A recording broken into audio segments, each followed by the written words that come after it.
Professor Paul. I know we've already set the basis that Enugu is becoming a leading state as it relates to this vocational skills and equipping young people. I would like to ask, what reforms is the state implementing to integrate vocational or technical education at the secondary and tertiary levels? I know this has been spoken about a bit, but just to go more in depth.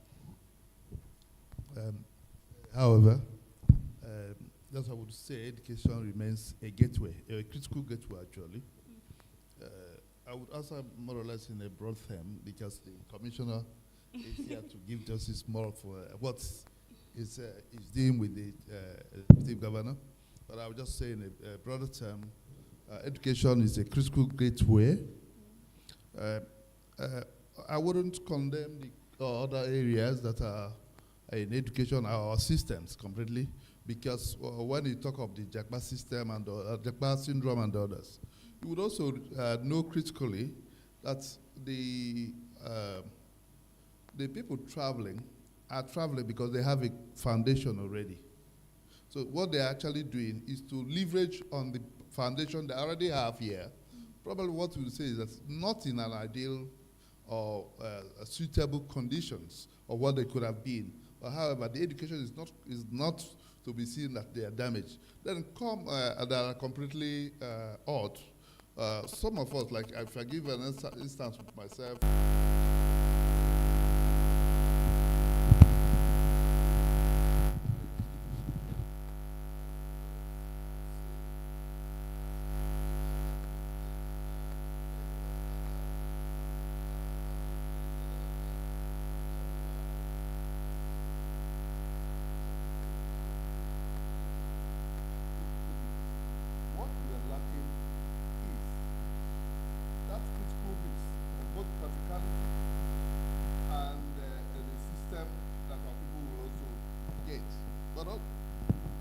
But I will also say that in our own education system, if we will just do a bit of upgrade on the system infrastructure, the people are there, the zeal is there. What you need is just the critical upgrade in the infrastructure, which I now think that Enugu state government is leveraging on to adapt skills that are mostly needed at this moment, because there are skills that you need at a particular moment for you to move a generation from where it is to where it ought to be. And I think in the case of Enugu state government, where they have leveraging on building smart schools and creating skills, soft skills and also hard skills to make people to make the people sustainable, because this means that the future must be sustainable. And that's what the Enugu state government is aspiring to do. But I will also say, like I began, that it's a critical sector, but we are not totally going to condemn the education we have here. I taught overseas and I also taught in Nigeria. And I can also say that what we just need is an upgrade vis-a-vis that back home here, if you measure the amount we pay, like I know every federal university pays around 100,000. Well, every universities in UK, some people that go there that are studying, they pay 9,000 pounds. So if you check, most times you cannot plant mango and get orange from it.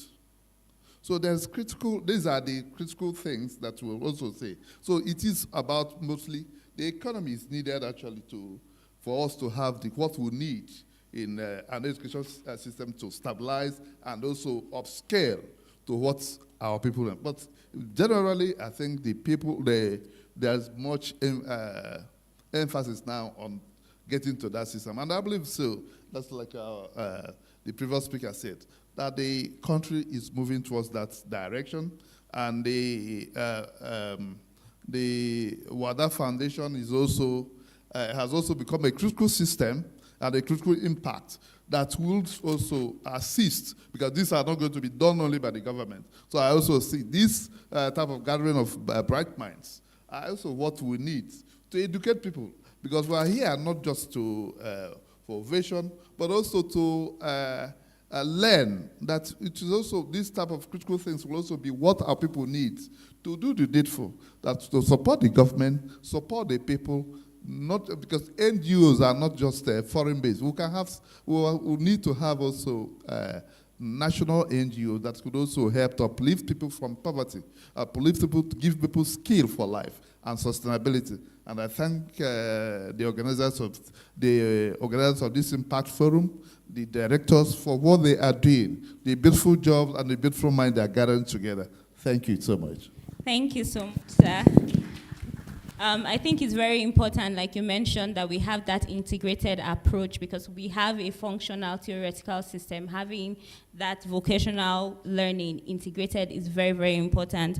And then just building up of the point you made about partnerships, not just the government, but organizations like this also supporting. I would like to ask the next question to Ms. Fatima, to just ask you, based on the work that you're doing as it relates to empowering young people, what role do you think that traditional universities and polytechnics play in shaping an economy driven by skills? Because I'm sure with the work you're doing, you've noticed some of these gaps, and then of course some of the students do not have, they have the technical knowledge from universities, but may not have the practical skills for the job market. Thank you very much for having me on the panel, and I think this important question should be asked to many other experts, especially our honorable members, governors. But interestingly, because we are many hearts today, and I will tell you, based on this particular issues we're talking about, empowerment enterprise, which cannot be built without finances, I have made or taken a pivot from just being in the development space now to being in the financial ecosystem, because that's where the gap is, and that's the problem we are having. Back to your questions to partnerships, I just want to go back a little bit to highlight that education, while we see as beautiful as the honorable members have been showcasing with building of schools, what is actually lacking in Nigeria is the learning outcomes. We still do not have quality education. I can acknowledge that we've seen infrastructures being put in place, but trust me, education is still on the low. When you go on budget allocations, examples in state, you can still see many of our states are doing way below 15%, as opposed to the 22.5% budget allocation that is supposed to be going on education. As a country in general, we are supposed to be committing at least 4% of our GDP to education. Are we doing that? Far from there. We're still far left behind when it comes to budget allocations. And even the budgets that are allocated to education actually goes to infrastructure. We've seen school renovations, we've seen purchase of furniture, we've seen all of those, but how much of those investments have we seen in teachers? How much investments have we seen in training? How much investments have we seen in the welfare of those that are tackled with responsibility of teaching and impacting quality education? Drifting away from that, in the spirit of partnerships, are we really exploring the private sector partnership in terms of education outcomes, in terms of their input as financial contributions? What are we doing with our taxes? What are we doing with our private sectors? What are we doing with our banks in the countries? These are go-to people that could actually build on the empowerment and enterprise of young people. I graduated from University of Maiduguri as a first degree in biological science, and trust me, that wasn't what I've practiced all my life. I moved to development, I looked through opportunities, now I'm in bank and looking through to aspire in a fintech. So you can see how the environment is not even created as to where I can fit from the A levels and where I was learning from. Yes, it's not as bad, but we've also seen many young people came up with different initiatives and ideas, but is there a resource for them to tap into and scale up? Well, there might be, but is it enough? No, it is not. So again, it is very important that we start from mapping these different stakeholders that could contribute meaningfully to empowering young people, not just with startups, but also with technical capacities, with all of the support. I've managed an NGO for over 14 to 15 years, and I've drifted away, but I've also seen how little impacts can actually make a lot of long-lasting effect in many of those people's lives. So again, NGOs are only here to complement the efforts of the government. We cannot do it without the government taking the first step and the first direction. So all I'm saying is, yes, as individuals, we can do the fundraising, but there is also a fatigue. I'm sure that we know right now there is a donor fatigue in the entire system, and that is not just attributed to international donors, it is also domestic. Time to time I go on social media, I see a crowd fundraiser, right? I see people crowdsourcing funds to do one thing or the other. And I will tell you, with the economy not being stable, I am also tired of contributing because I have to also step up in terms of what I would do for my personal needs and how much more can I continue to invest in there.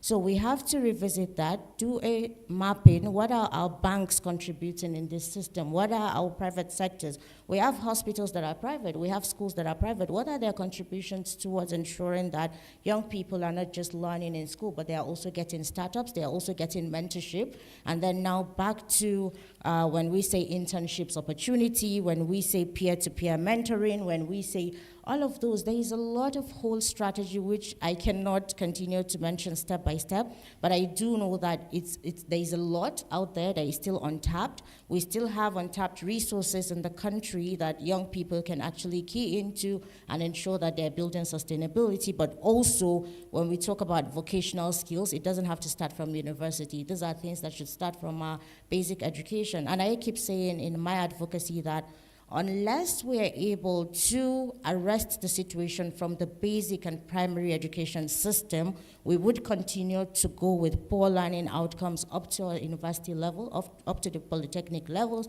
up to the college of education level, because then that's the foundation and we are totally missing the point in that direction. I'll pause here and stop, and thank you very much for having me. Thank you so much. Thank you for highlighting the points that you did, specifically on the need for, the financial aspects. We have a lot of dreams, but then having the government back it as it relates to the budget is very important. And that will lead me to my next question, which is directed to Barrister Chima. Looking at it from the national perspective, how can, from the curriculum to the budgetary aspect, how can this mindset of integration of vocational skills and practical learning, how can it be adopted rather to reflect Nigeria's employment realities and then the future of the workforce, given that we are in the 21st century and we are actually behind as a country? Thank you very much. Again, I thank the organizers of this session, the Uwais Mayweather Foundation.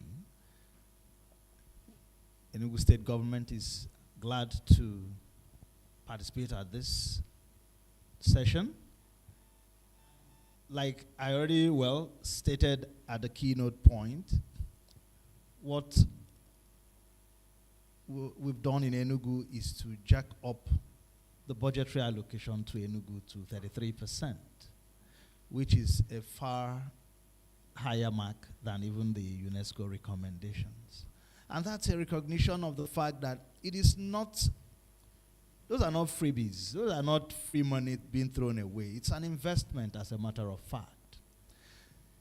The only possible thing is that it's not as tangible as probably building a structure like this. So it's not the kind of investment that you come and see a paved road or a building standing and then you say, okay, we've invested 33% in building this airport or train station. It's an investment in human capital. But that is what really matters at the end of the day.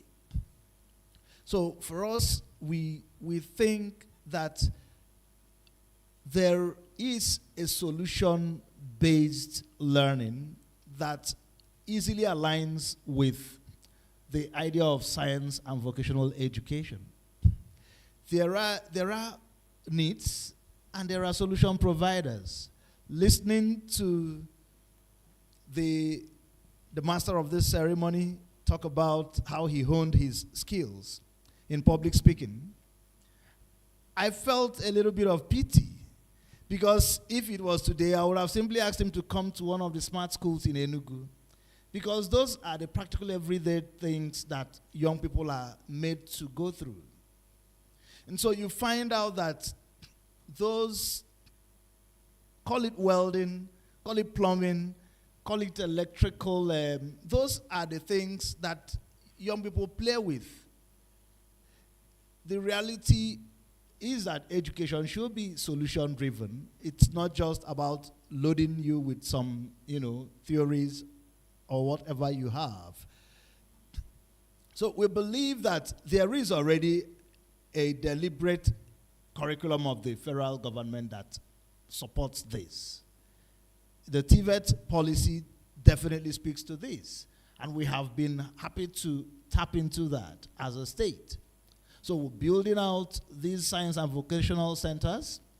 We recognize that soon after the basic education, for us, on the data table, we see 25% of young people immediately veering off to these vocational schools, where they focus on skill acquisition and learning.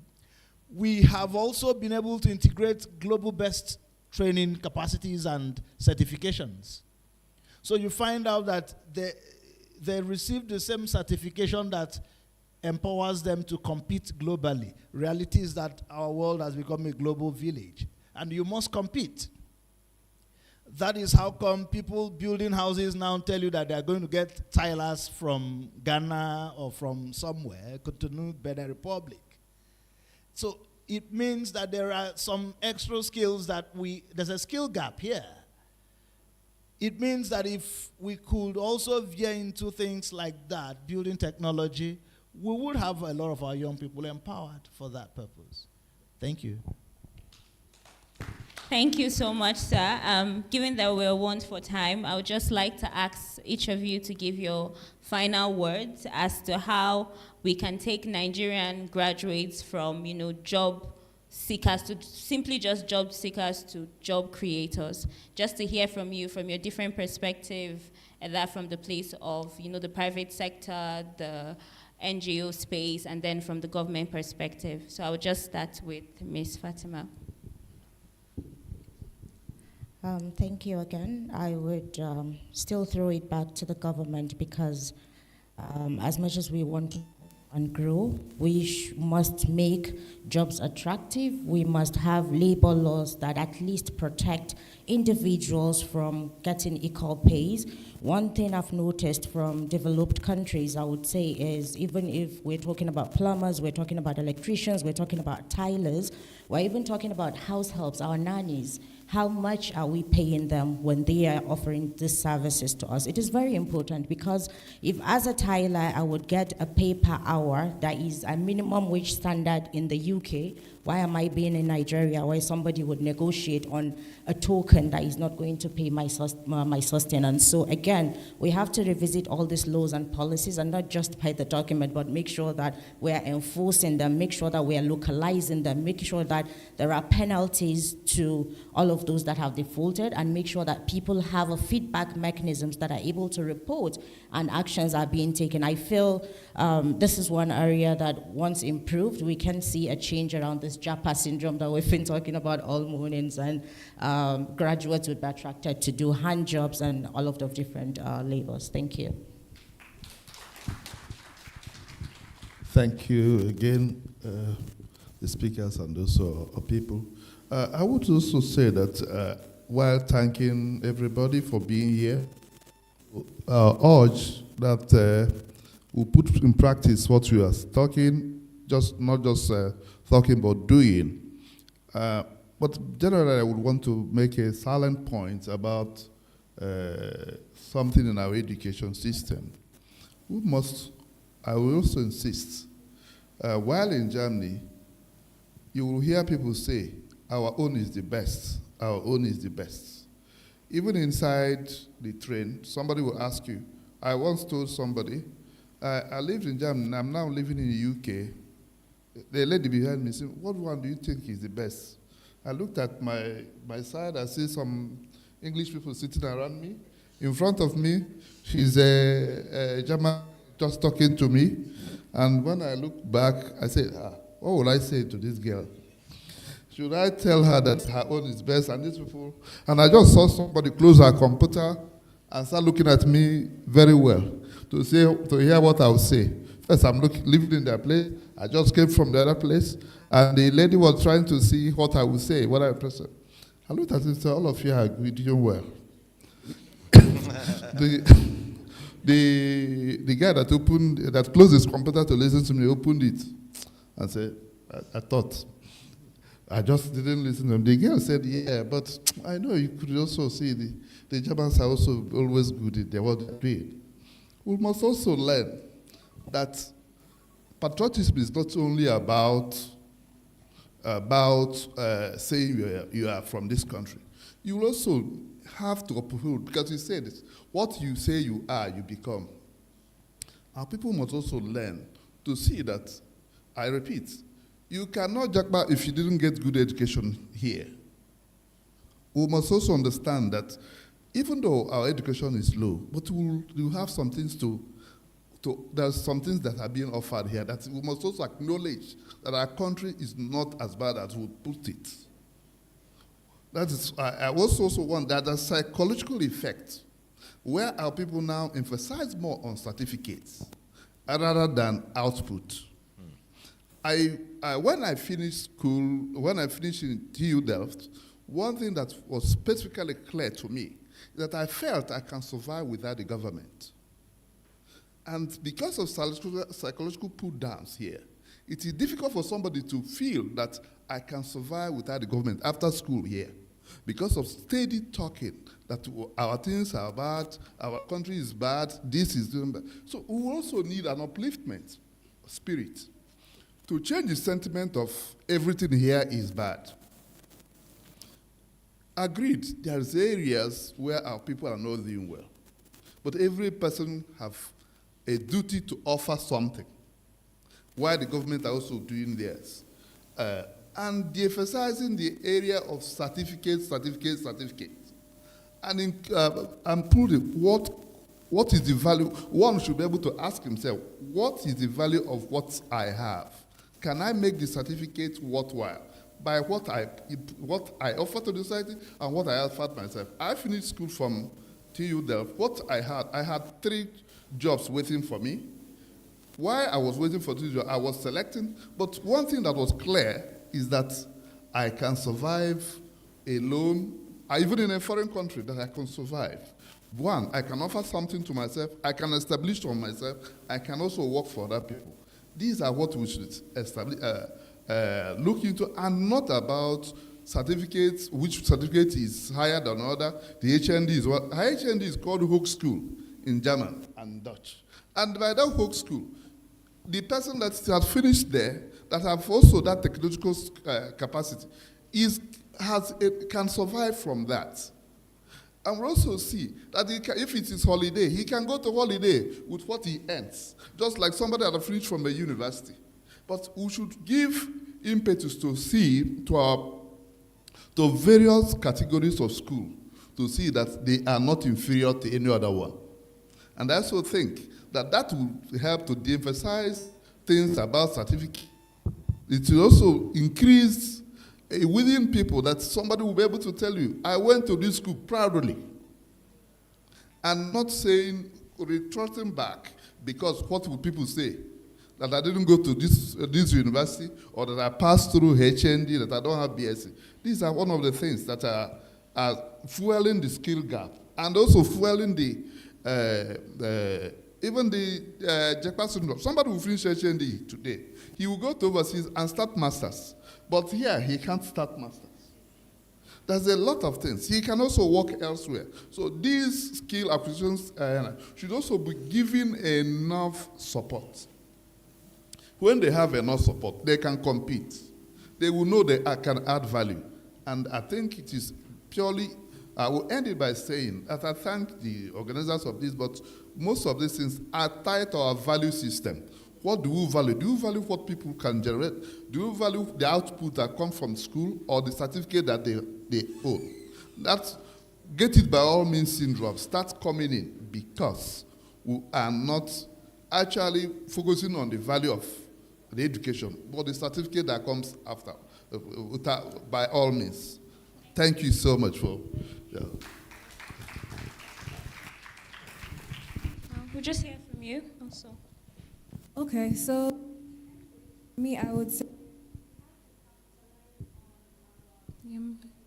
the country, and we have to become a producing economy like China.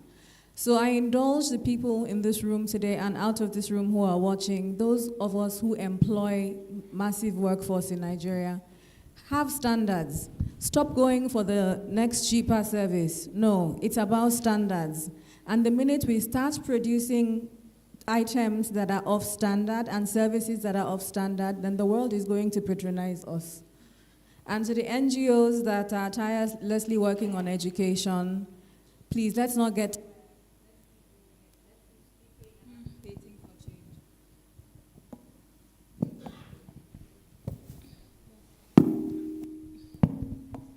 Thank you very much. I'll just close by reiterating that education must be solution-based. Education must be such that it creates solution to an existing practical problem of society. That's the only way it can key into the Sustainable Development Goals. And that's the only way it can create wealth, and that's the only way we can create prosperity around our environment. It's been tested. Statistics show that all the biggest economies globally are the ones that invest most in education, including, of course, even by poaching, if you like. Yes. Which is the flip side of the jackpot, I guess, by poaching for the best hands wherever they may be found. So it's definitely a wake-up call for us again today. We're happy that we're already in it, and we will continue along that path. It's been stressed here that over 70% of Nigeria's population comprises of under 30 years, under 35 years. So we're talking of over 100 million people. We can't take it for a joke. That's a lot of human capital that if we invest in, we will be happy with it. I thank the board of the Waste Mayweather Foundation for already investing so much in this critical mass of our economy. And I assure you that it's a very rewarding investment you have made. You may not get it back in terms of money, but you will be happy you did. Thank you so much. Thank you so much, sir. To just end it, I think, just to reiterate what has been said, I think we have to really change our value system and look at it as education for solutions. And with that, I just want to say thank you so much to everybody for sharing your perspectives and your opinions. Thank you so much. Can we clap for them one more time? Thank you. All right, just before you leave, I'd like to request the Executive Director joins you up for a brief photo session whilst you remain there. Thank you very much, Your Excellencies, my Lord, and of course our Mother, distinguished guests, ladies and gentlemen. Thank you once again for your time. We're gradually, eventually drawing the curtains today. Up next will be a dual activity, which will be the launching of the magazine, and then, of course, the brief fundraising that we'll be having. So please, can I ask, please, can you remain there? We have some very good awards for you all. Just remain there. But let's have you launch our magazines first before you go back to your seats. Thank you very much. Thank you. You all have been phenomenal. Please just return to where you were standing. Thank you very much. I'd like to request our chief launcher, our father in the house today, His Excellency, the former governor of Bayelsa State, and the former minister, Chief Timipre Silva, CON, sir. Please, can you step up, please, sir? And I'll also like to request our father and our mother, my lord, and Hajia, please, can you join His Excellency up so we can launch these magazines quickly? And also, we have one of the finest female police officers in the building. Can I have her join us as well? AIG Aishato Abakar Baju. Please, can we join our hands together for her? Can she come? Please.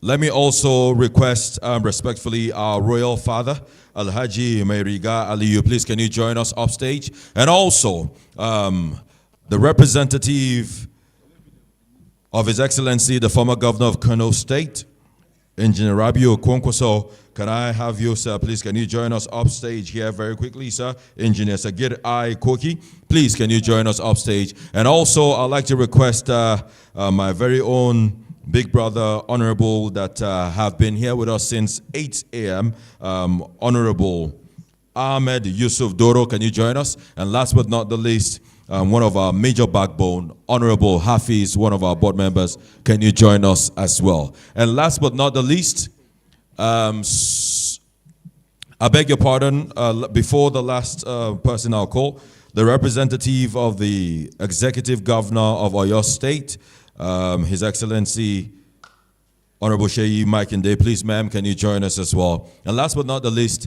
the woman who makes the home homely for the ED to perform well at work, the woman who always makes sure ED comes to work and he's not shouting at anybody, the woman who makes sure that ED is okay by 12 noon when his energy is already getting low, and anytime he calls her and then he comes back to the board meeting, ED is all excited. Ladies and gentlemen, the beautiful, amiable wife of our ED. Please, can you join us upstage? A round of applause for her, please. A round of applause. Please, Mr. Mubarak, can you help us with some pieces of that magazine? Share it to all our dignitaries upstage here. Yes, please, can we join?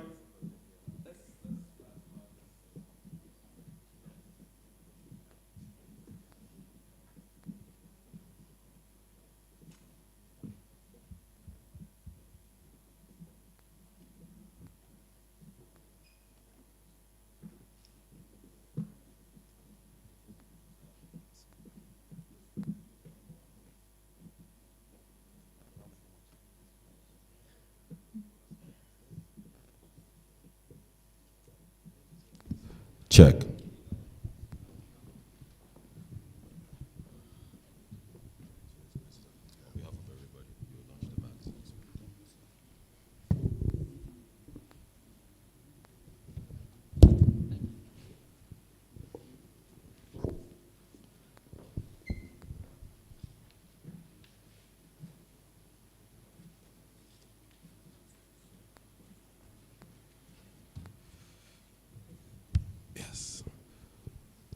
So His Excellency, our board member, on behalf of all of them standing here, will start by launching the magazine, and then we'll take a picture. And the magazine will get to every one of us. Those of you out there also in the crowd, you wish to be part of the luncheon, remember you're committing to the future amongst everything you've heard today. The account number will be displayed immediately after this function. Your Excellency, sir. A great effort indeed. On behalf of myself, my family, and my friends, I will launch this magazine with a sum of 30 million naira.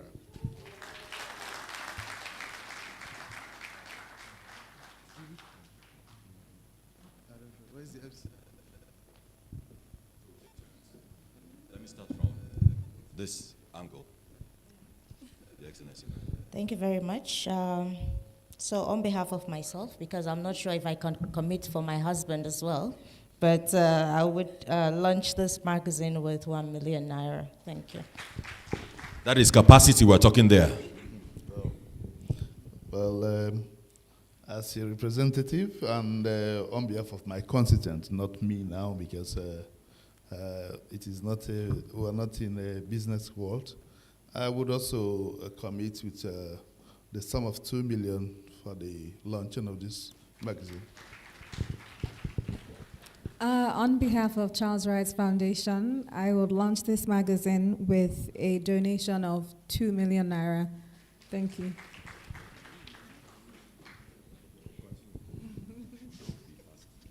Thank you. Just to state that we will be conveying ours. You know, we have to do ours privately, right? So we'll quickly communicate with the board as appropriate. Thank you.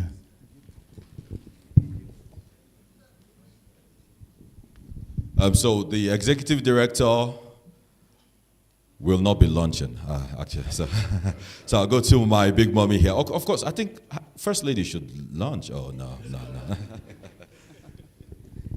Thank you very much. As a public servant. We don't disclose. Yes, thank you very much. So you understand. So I'll get back to.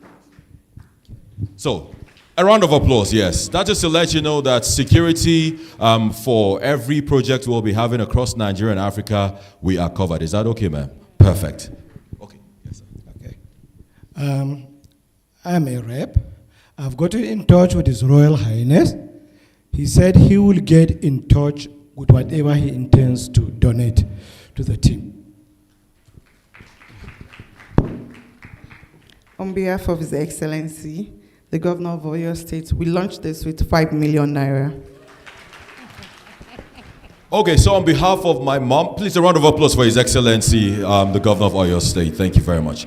On behalf of my father, my lord, and my mom, I have my brother, Dr. Yahaya. He will be the spokesperson. But before he says anything, anyway, I'll come back to you. Dr. Yahaya, Maywada Abdullahi. Bismillahir Rahmanir Rahim. On behalf of the family, we are making a donation of the sum of 20 million naira.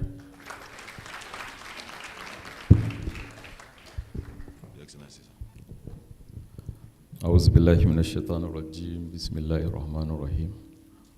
On behalf of Engineer Rabi Musa Kwankwaso and myself, I'm launching this magazine with 3 million naira. Thank you. A'udhu billahi minash shaitanir rajim. Bismillahir rahmanir rahim. On behalf of Honorable Amin Issa Nijaji and myself, we have already pledged 5 million naira and 1 million naira accordingly. So it would equally serve as the luncheon pledge. Thank you. In the name of Allah, the most gracious, the most merciful, as a board member, I would support this foundation with the sum of 5 million, and subsequently I will be giving the support of also 5 million in any activity of this foundation. Thank you. Please, can we make our hands louder for this amazing person? A lot, please. A'udhu billahi minash shaitanir rajim. Bismillahir rahmanir rahim. As a judicial officer, we're always to be seen, not to be heard. But for a message that came to me from our dear prince, who's supposed to be the chairman of this occasion, but unavoidably he's absent due to the fact that he was not able to fly his aircraft from Enugu to this place, where he has been for a week now. He sent his greetings, goodwill, and 40 million naira for this. Okay, so I'll just ask, before I ask those of us on stage to, the photographers, have we taken the pictures? Have we taken their pictures? Just so you know also, the former Minister of Mines and Steel of the Federal Republic of Nigeria, Dr. Uche Oga, who is ably represented here by Honorable Stanley Okonta, is also supporting and launching this magazine and the Uwais Mewada Foundation with a sum of 1 million naira. Please, a round of applause, a round of applause. Please, the account numbers are on the screen, but then please can we hold the magazines up high so we can just take a good picture? Thank you very much. Those of us upstage here, thank you. Thank you. To our panelists, you all have been phenomenal. To every one of you, you all have also been extraordinary. Thank you so very much. Please, a round of applause for them as they return to their seats. Thank you very much. Please, you can get back to your seats even as you get ready for some awards that will be happening right now.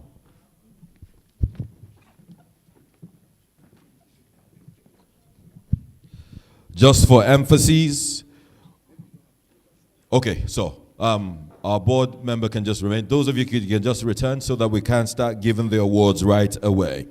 Our chairman, who our father, my lord, Honorable Justice Abdullahi Mewada mentioned, couldn't make it here. None other than Prince Arthur Eze actually sent his donation of 14 million naira. We are really, really appreciative. Now, straight to the awards for today. I'd like to request and salute so much every one of you for your time here. And also to remind you, we have a little token for everyone that is still here before you leave. Just know that the foundation is appreciative of all your efforts and your time till now. However, in a bid to honor some of us here, the executive director and the management of the Ways Mewada Foundation, we have some awards just to say thank you to some of us here in recognition of their impact in various sectors. To kickstart, please can you step forward, sir? We're honored to have him here. Our father, he's always been there. Ladies and gentlemen, we're giving him the award of the strategic partner in impact. Please can you jam your hands together for my leader, His Excellency Chief Timipre Silva, CON. Please, a round of applause, a round of applause, a round of applause. Thank you very much, sir, for all you have continued to do for humanity. And we are happy to have you as one of our board members because we know indeed the vision of the Uwais Mewada Foundation has just gained another feather to its wings. Up next, yes, sir. Up next, I'd like to make welcome the recipient of the Builder of Opportunities Award, none other than the man who actually creates opportunity, not just for the people of Oyo State, but for Nigeria in general. Ladies and gentlemen, His Excellency Seyi Makinde, the Executive Governor of Oyo State. Please keep clapping. His representative, the SA on Liaison, will receive that on his behalf.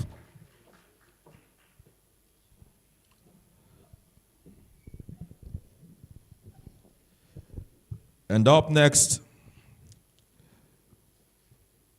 is a recipient of the Beacon of Learning and Development Awards. Ladies and gentlemen, His Excellency, the Executive Performing Governor of Enugu State, Dr. Peter Ndubusi Mba. Please, a round of applause for him. His Honorable Commissioner for Urban and Regional Development is receiving this on his behalf, Barrister Chima. Thank you very much. And up next, we call her our King of Boys, our mother, the champion of the course. Ladies and gentlemen, the recipient of this amazing award, the champion of the course award, Hajia Khadija Abdullahi. Please, a round of applause for her as she comes up. A round of applause. Just in case you don't know, this is the woman that sat and watched the infant head of this great man standing here. Please, she deserves another round of applause. Thank you very much.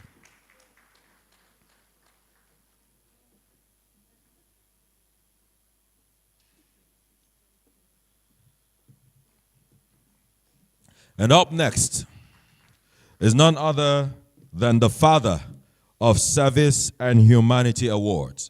This man that didn't have a farm, but would buy farm produce and give out to people in the community and beyond. Our father, my Lord, Honorable Justice Ridwan Mewada Abdullahi, Justice of the Court of Appeal.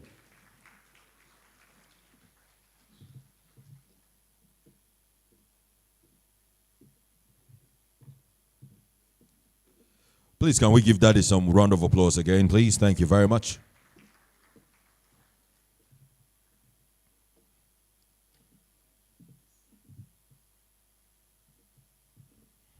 Before we hand over this award, I'd like my executive director to do the honors of reading this so his father is really proud of him. The Impact Forum 2025, Father of Service and Humanity, presented to my father, a friend and a confidant, a reliable source, a source of inspiration, in recognition of his values for fatherly role and commitment to others, also setting the pace for us to follow in service to humanity. This day, 28th of July, 2025. Thank you. And that's a proud father to his son. Once again, good afternoon, distinguished participants. In fact, this is a great day to me, to the mother of this executive director, and the entire family of Abdullahi. I never knew that he is going to grow to this level and get contact with highly placed personalities in this country. I could remember in 2017, I was with the former Minister of Transport, Amici.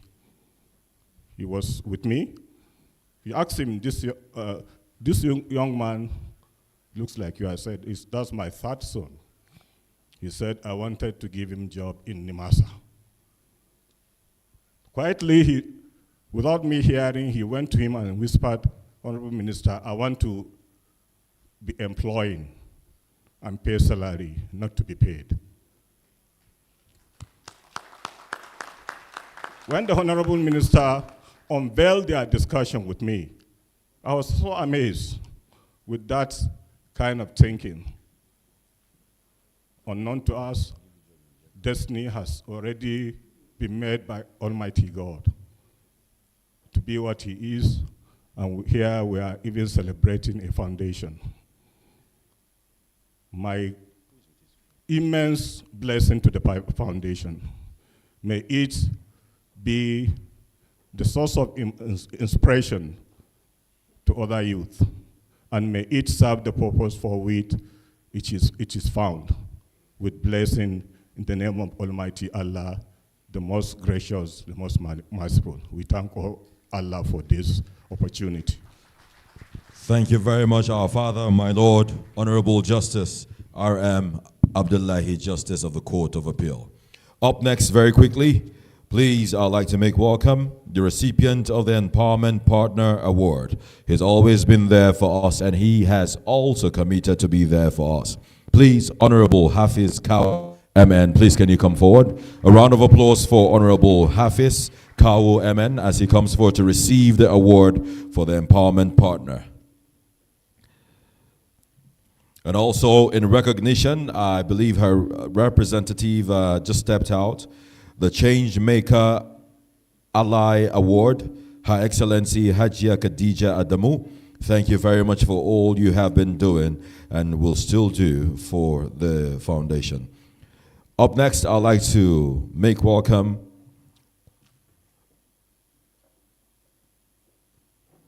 the Benevolent Monarch Award, which goes to His Royal Highness Dr. Shehu Chindo Yunusa III, the Emir of Kefi, who is ably represented here by, of course, Alhaji Meriga Aliyu, the Katunkan Kefi. We appreciate, and also the Chairman, Security and Exchange Commission.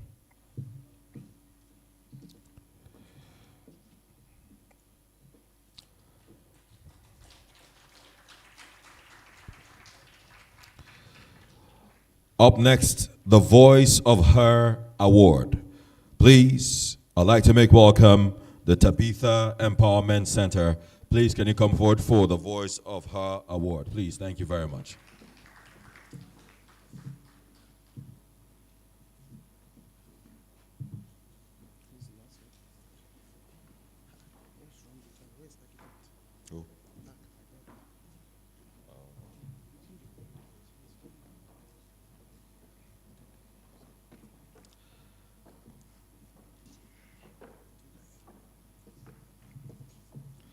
And that is the Tabitha Empowerment Center receiving the Voice of Her Award.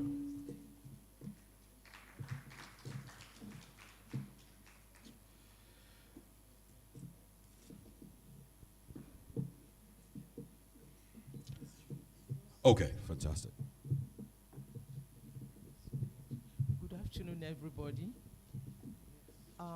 Honestly, we are overjoyed by this award because we met the executive director of Ways Foundation not too long ago. And the very day we went to his office, it's like we've known each other for so many years. The reception, the hospitality was very, very wonderful. And after discussing with him that we are doing the same job that he's doing, Tabitha Empowerment Center is committed to eliminating domestic violence, empowering the widows, and then having some children on our scholarship at least. And we have been targeting communities and individuals, making sure that domestic violence is, if not completely eliminated, but at least minimized in our society. And after discussing with him, he was so happy. And that was the day he even told us about Daddy sitting down here. Daddy, God bless you. Mommy, God bless you for the good work you did and still doing. How you've been taking care of people in the communities. And he followed your footsteps. So I want to thank you people in a special way for giving us this award. I don't know how to appreciate him, a young man that is doing wonderfully well. God bless you, God bless you, God bless you. Thank you so much. Thank you very much, ma'am. The representative of the Tabitha Empowerment Center, thank you for all you do for the girl child and, of course, the African women. Up next, I'd like to make welcome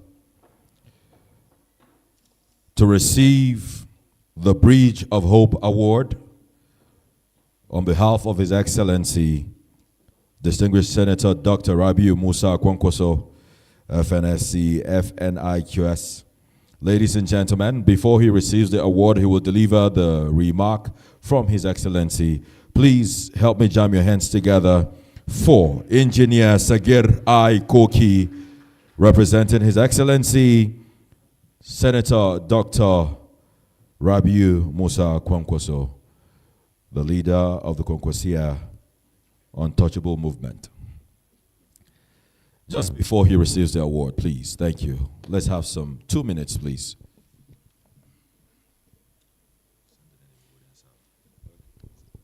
أعوذ بالله من الشيطان الرجيم بسم الله الرحمن الرحيم.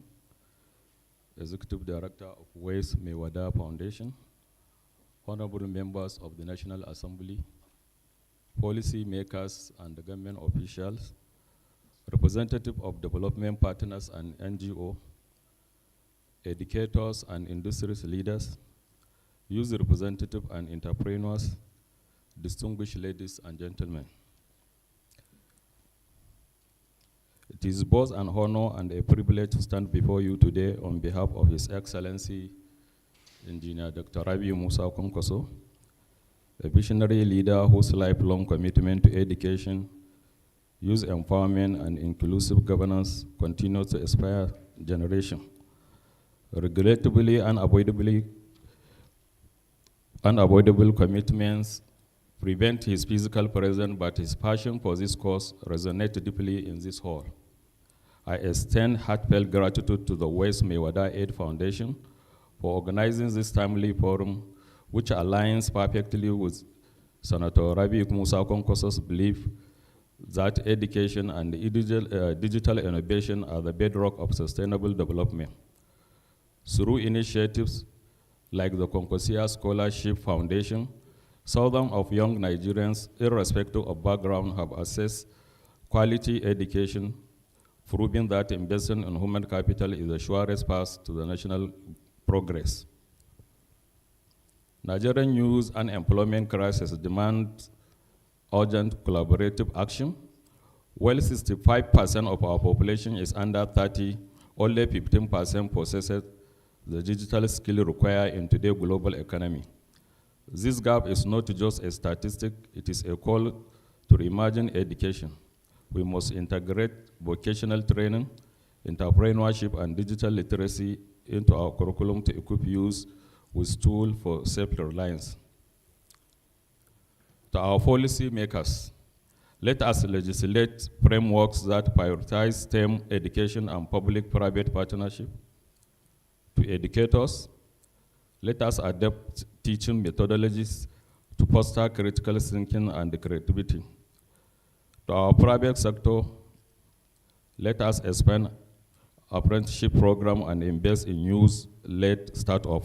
And to our youth, embrace lifelong learning. Your ideas are the fuel for Nigerian greatness. In conclusion, Senator Rabi Musa Kwankwaso often reminds us that the doors of opportunity are open not by keys, but by skills. Today, let us pledge to put those skills together. Thank you, and may this forum ignite actionable change. God bless the Federal Republic of Nigeria. God bless West Mewada Aid Foundation. Thank you.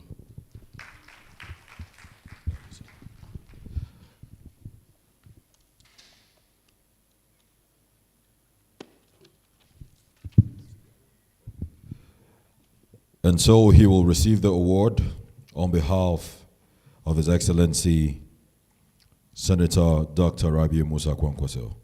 And last but not the least, just so you all are aware, we have certificates of attendance for everyone present here. Please do not be in a haste to leave. And also we have a little token, like I said, packaged for everyone before you leave. Most importantly, the account number will be on the screens for those who haven't launched the magazine and donated to the foundation. But just in case you wish to do that in person, you can still wait behind and speak with the ED or any other staff of the foundation. We are very happy to have you come on board to join us on this course. And last but not the least for the awards today, Your Excellencies, my Lord, Captains of Industry, ladies and gentlemen, I'd like to make welcome to receive the Humanitarian Support Excellence Award, none other than Dr. Yahya M. Abdullahi, the CEO, Ecofix Circle. Please, a round of applause for him. Keep clapping till you get here. He's an unassuming young man, but there's so much he's already doing for our country, Nigeria, and the ripple effect has been felt across Africa. One more time, Dr. Yahya Mewada Abdullahi receiving the Humanitarian Support Excellence Award. Thank you very much.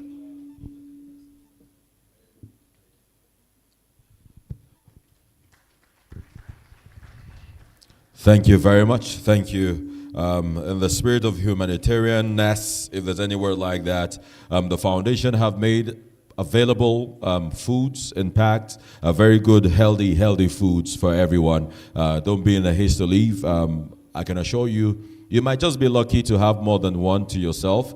If you leave, you might not have any. So just wait a little bit. Yes. Now, immediately after this next item, we'll be having the closing remarks, and then we'll have a brief photo session.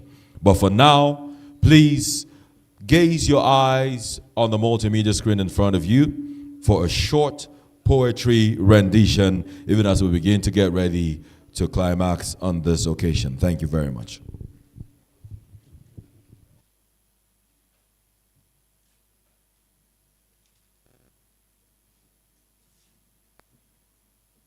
They never tell you that justice sometimes walks barefoot, that peace has calloused hands and healing often comes in unnamed hands carrying futures like firewood. We come from places where children are born with their palms open, not in greeting but in hunger, where women speak in coded silences braiding defiance into their daughters' hair.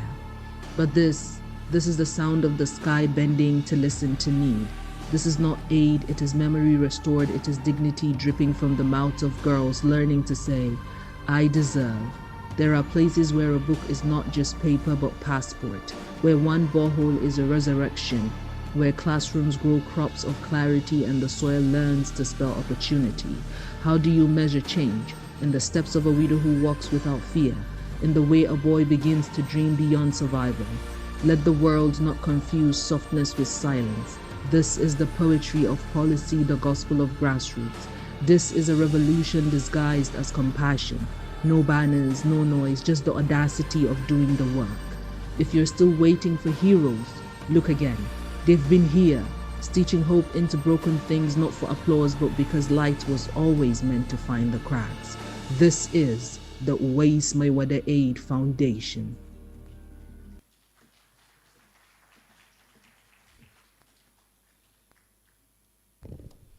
In case you don't know, that is the sensational, multiple award-winning poet of our time, Alhan Islam. Currently, I think she has an engagement with the UN, doing great things on the global stage. It is on this note, Your Excellencies, my Lord, present here, the proud wife of the Executive Director of the Uwais Mewada Foundation, distinguished guests, ladies and gentlemen, we are gradually coming to the end of the first edition of the Impact Forum. And just so you know, you can check the website for more information, www.mewadafoundation.org. Every information you need there, even from today, from previous engagements we've been having, you'll have all that there. And of course, in the course of the year, and many years to come, the engagements we'll be having, we will rightly communicate them to all of you on that platform. But just so you know, just in case you are still moved to be part of our projects, the account numbers will be displayed, but you can also meet the ED after now or any staff of the foundation. Be rest assured that we will communicate your concerns as well to the management. So for the closing remarks, I'd like to, without any, if Mr. Zahraddin Abdullahi is around, please can you step forward for the closing remark? Zahraddin Mewada Abdullahi, if you're here, can you step up for the closing remark? And after the closing remark, we'll have a brief photo session with everyone, the executive director. Yes. So in the absence of Mr. Zahraddin, can I have Dr. Yahya? Dr. Yahya, please, can you step up for the closing remark, please, on behalf of the Uwais Mewada Foundation. Thank you very much, sir. Just a reminder, we have food well packed for everyone, and your certificates of attendance also will be distributed to everyone. Thank you all for coming, but you'll hear more from my big brother, Dr. Yahya. أعوذ بالله من الشيطان الرجيم بسم الله الرحمن الرحيم. Alhamdulillah, we thank Allah subhanahu wa ta'ala for making this forum a success. And we thank each and every one of you seated here for committing your time, your resources to be here with us. And the volunteers, we thank you so very much. And we wish each and every one of us here a safe return to our various destinations. May Allah continue to bless us, and may He continue to bless this Uwais Mewada Aid Foundation. Assalamu alaikum. Thank you very much. Please, can I have the executive director back into the hall? Let's have this photo session, very important, very, very important. And those in charge of the distribution of the certificates and the food also, let's get that underway. Thank you to every one of you for making our time to be here. But just so you know, the conversation continues, and not just today. We will continue the conversation, and hopefully, by the special grace of Almighty Allah, we'll get to impact a lot of people. To our Royal Father, thank you so much for coming. We deeply appreciate you for still being here with us. So please, can someone get me the executive director? We need him back here for the photo sessions. Very quickly, please. Very quickly. If I can have my sound engineer, let's have some background tunes just so to serenade our guests, even as we get ready to receive our certificates and, of course, our takeout packed food before we depart today.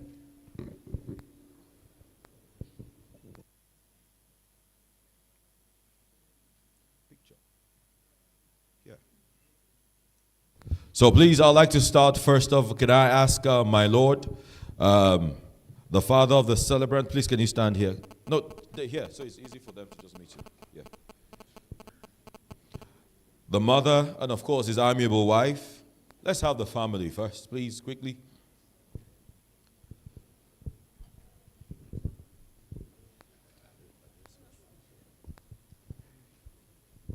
Please, the wife of the executive director, please can you join? Quickly. The students still here. You're up next after this set.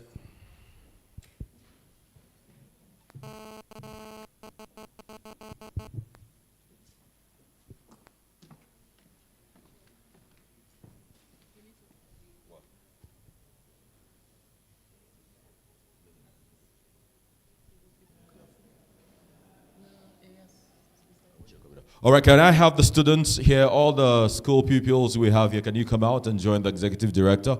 Quickly, please. Please, quickly, quickly, quickly.